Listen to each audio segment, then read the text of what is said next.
Oi pessoal, boa tarde, tudo bem? Espero que todos estejam bem, com saúde. Estou com saudade, não pude fazer a palestra mês passado, mas estou aqui na telinha para a gente fazer um estudo, ter uma tarde gostosa e aprender mais ainda. Nós temos que estar ligados nisso, né? Temos que estudar e aprender cada vez mais para enfrentarmos toda essa situação que a gente vem vivendo. E o Espiritismo está aí para nos amparar, nos fortalecer, e feliz daqueles, né, que entendem e possam vivenciar, né, essa maravilha que é o Evangelho de Jesus segundo o Espiritismo. E eu separei um estudo para hoje que é do capítulo Sedes Perfeito, o Homem no Mundo. É o último trechinho desse capítulo. E ele diz assim: não imagineis, pois, que para viver em comunicação constante conosco, para viver sob o olhar do Senhor, seja preciso envergar o cilício e se cobrir de cinzas. Não, não. Ainda uma vez, sede felizes segundo as necessidades da humanidade, mas que em vossa felicidade não entre jamais nenhum pensamento, nenhum ato que possa ofendê-lo. Fazer velar a face daqueles que vos amam e que vos dirigem. Deus é amor e abençoa aqueles que amam santamente. Se a gente reparar, nós vamos estudar cada trechinho que diz aqui nesse pedacinho do Homem no Mundo. Para viver em comunicação com a espiritualidade, com o mundo espiritual, até mesmo nas nossas orações com Jesus, quando a gente eleva o nosso pensamento, não é preciso que a gente sofra, né? Não é preciso que a gente, como existia antigamente, que a gente faça um ato de martírio, nem se machuque, para que eles escutem o que a gente está falando, o que a gente está pedindo, para que a gente mostre que nós estamos nos castigando e fazendo-nos sofrer. Então, isso não é mais preciso, né? Antigamente existiam pessoas que iam, se entregavam a esses sacrifícios feliz da vida, né? Achando que estava alimentando a fé. E nós não precisamos disso para estarmos com a espiritualidade, para termos a assistência deles. E logo em seguida ele diz, né, que nós devemos ser felizes, segundo o que o mundo nos oferece, de acordo com aquilo que a gente conquista no mundo. Se eu tenho possibilidades e probabilidades de conseguir o que me causa materialmente felicidade, isso não é um erro, isso não é condenável.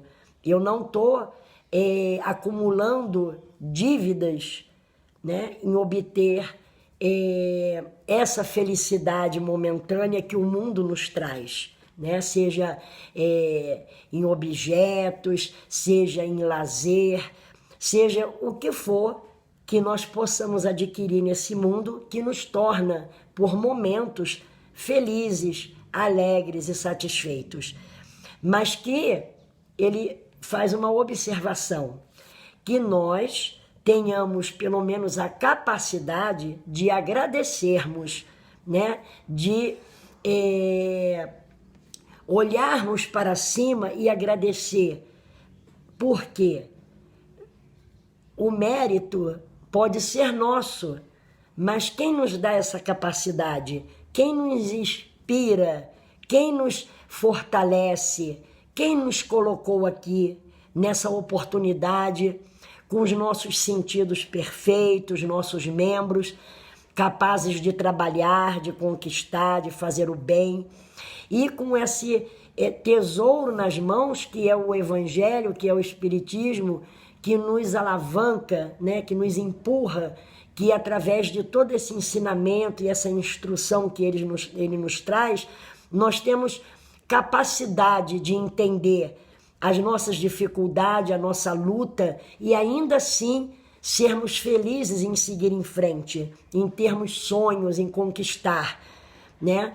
E logo em seguida ele diz que nós devemos, sim, lutar, conquistar dentro da nossa capacidade, sem que a gente venha a ofender, sem que a gente venha pisar em pessoas que a gente ama.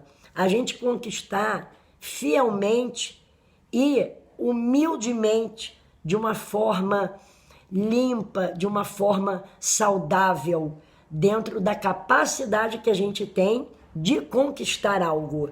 Então, se a gente, ao fazer isso, a gente não causa nenhum constrangimento para a nossa família, para as pessoas que a gente ama, e que a gente, no final, ele põe uma observação que muitas das vezes pode passar desapercebido quando a gente lê.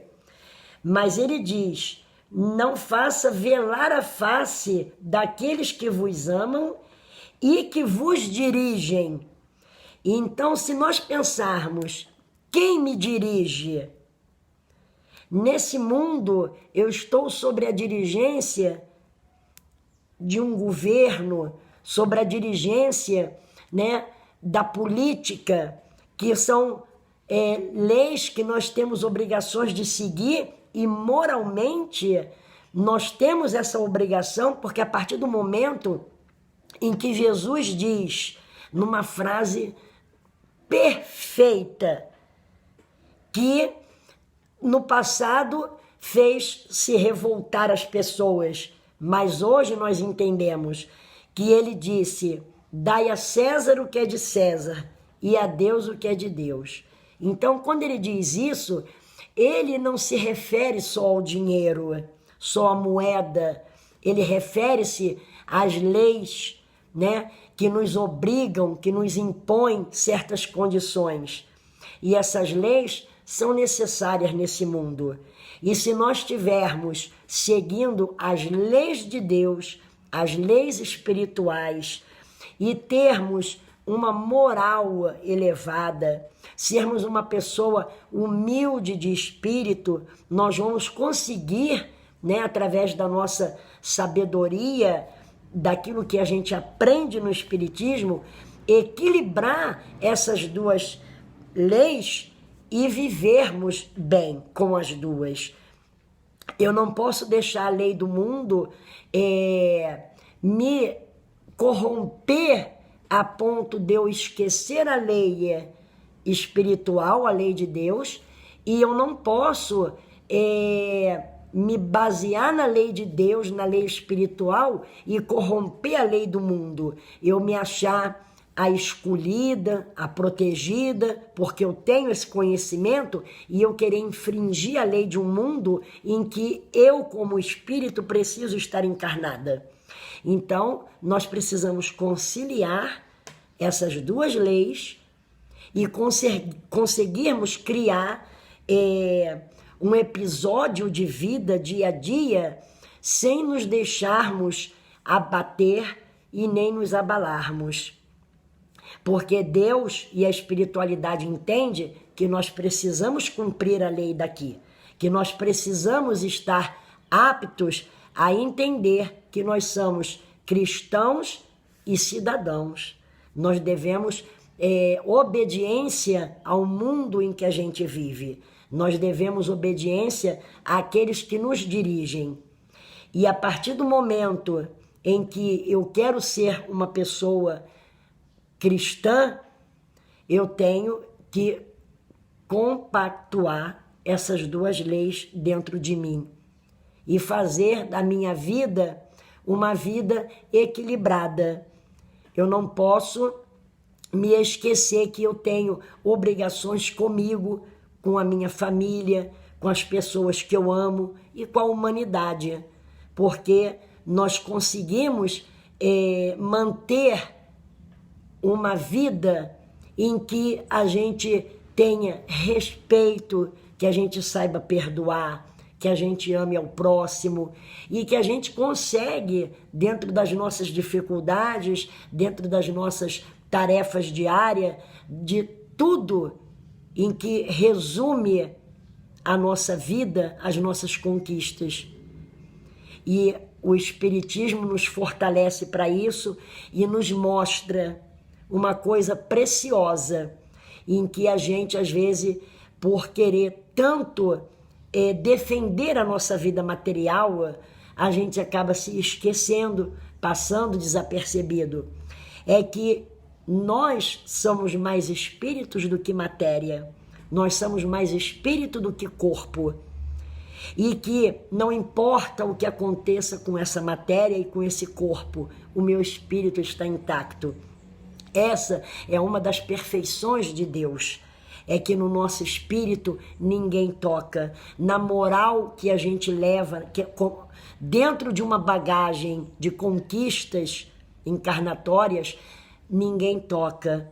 E então a nossa matéria, não importa o que ela sofra, não importa o que façam com ela, com o nosso espírito só nós podemos fazer. Então depende da vida que a gente leva, das escolhas que a gente faz, o que a gente vai levar no nosso espírito de bagagem. E é isso que a gente precisa colocar em primeiro lugar, mediante a todas essas dificuldades que vêm acontecendo no mundo, a todas essas privações em que a gente se encontra agora. Então nós precisamos fortalecer a nossa vida espiritual através do estudo, desse entendimento, em que o medo não nos ajuda em nada. O medo é uma coisa material, é o medo da perda, é o medo de deixar de ser, de deixar de ter, de deixar de ir e de deixar de fazer. O nosso medo tem que ser como que eu estou aproveitando todas essas vicissitudes, toda essa dificuldade para ser uma pessoa melhor, para ser um espírito melhor para mim e para as pessoas. Como eu estou aproveitando esse momento recluso para eu melhorar a moral, melhorar o meu entendimento. O que eu estou armazenando para levar, para deixar como herança, né?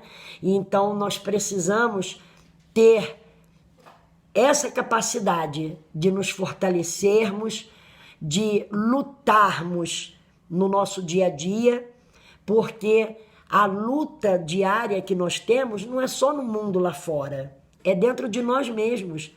E se nós tirarmos esse período, esse tempo precioso que nós estamos tendo para melhorar o nosso íntimo, a nossa maneira de ver as pessoas, sentirmos a falta que elas nos fazem, a falta que o calor humano nos traz, a falta dos nossos parentes, dos nossos amigos, as coisas que a gente pode fazer quando tudo isso acabar, quando tudo isso passar, o que vai estar melhor em mim e não me focar no que vai estar pior no mundo, é focar como eu vou estar preparada para enfrentar as coisas que vão vir, além dessas que eu estou vivenciando agora. E eu estou tendo tempo, todos nós estamos tendo tempo de enxergar essa situação e nos prepararmos para não sermos pegos de surpresa, estarmos fortalecidos espiritualmente e procurar ver adiante o que Jesus, o que a espiritualidade está preparando na vida daqueles que estão se apegando com o mundo espiritual, com o conhecimento, com a fé, com a esperança no coração de cada um, a força que cada um está acumulando para ser útil quando for chamado. Os trabalhadores da última hora. Então nós não sabemos a que tipo de trabalho nós vamos estar aptos. Vai depender da melhora, da da preparação que nós fizemos dentro de nós mesmos, nos cuidarmos também fisicamente para termos força de encarar. Nós precisamos da nossa saúde física e, através disso tudo, estarmos preparados quando formos chamados. Então, o estudo, a nossa fé, o amor, o perdão, a compreensão, não termos momentos de crítica, né? Nós somos muito capazes de críticas e é isso que nós também devemos trabalhar no nosso íntimo e, em vez de criticar, a gente acreditar que a espiritualidade está emanando, está amparando a todos para que resoluções sejam resolvidas e que a humanidade não venha a sofrer. E a nossa oração, a nossa corrente de fé influencia muito, porque são muitos de longe orando, pedindo e acreditando. E isso forma uma corrente positiva. E é o nosso trabalho como aprendizes de espíritas, né? É o nosso trabalho como estudiosos do espiritismo, como pessoas que estamos querendo nos tornarmos melhores cristãos, né? Os seguidores de Jesus. Então o nosso trabalho começa agora. O nosso trabalho já começou. Então nós temos que todo dia aplicar esse ensinamento, aplicar esse amor fraternal que Jesus nos deixou. E é através do nosso conhecimento e da nossa fé que nós vamos conseguir. Nós temos que ter força, temos que lutar contra pensamentos errados, contra o pensamento de críticas e colocarmos a nossa fé acima de tudo e acreditar que Jesus não fechou os olhos para o nosso mundo, que Deus nos abandonou e que a espiritualidade não está ligando.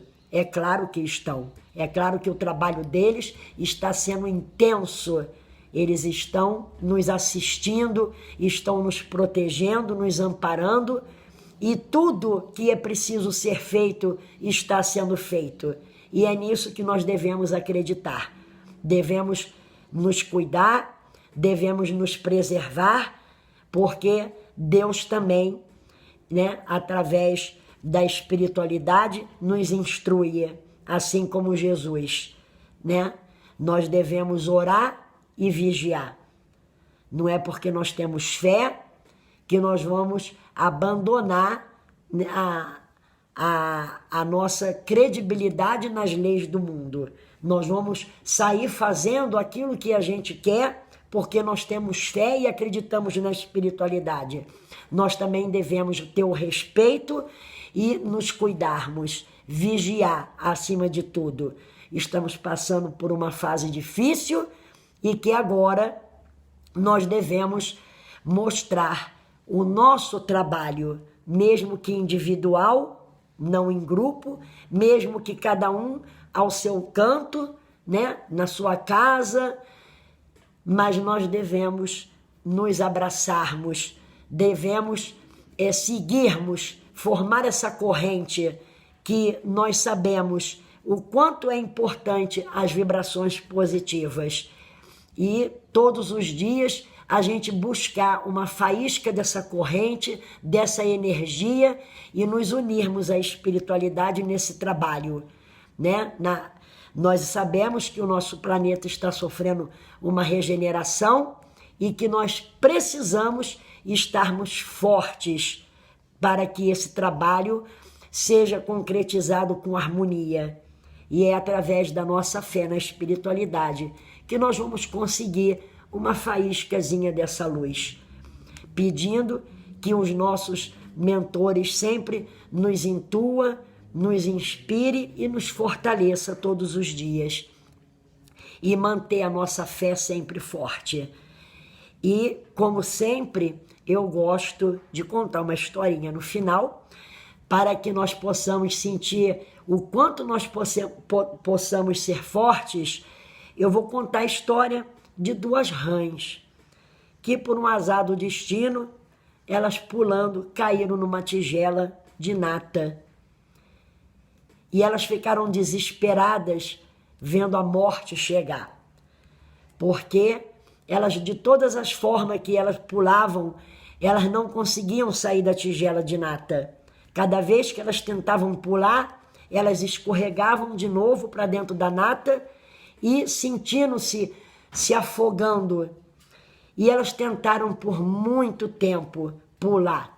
E elas voltavam para dentro da nata e sentindo-se já enfraquecidas, sem força e lutando, uma das rãs vira e diz: não aguento mais, estou sem força, estou fraca e eu desisto. E se entregou, afogando-se na nata. E a outra, vendo aquela cena, se desesperou e disse: eu sou muito mais forte do que isso. Eu preciso sair daqui, eu quero sair daqui. E ela começa a lutar e ela diz: eu prefiro morrer lutando do que entregar os meus pontos. Eu tenho que ser forte, eu vou lutar até o fim. E ela começa a se debater naquela nata, ela começa a tentar pulando daqui, escorregando de volta, e a luta dela é constante, até que uma hora que ela percebe que devido a todo aquele desespero e a toda aquela nata que ela tentou bater para pular, a nata havia virado manteiga. E ela se sentiu numa superfície firme, da onde ela conseguiu criar força e num salto ela pulou da tigela.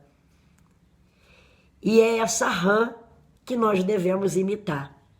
Nós não devemos desistir, devemos lutar até o fim. Ter força e acreditar que nós somos capazes.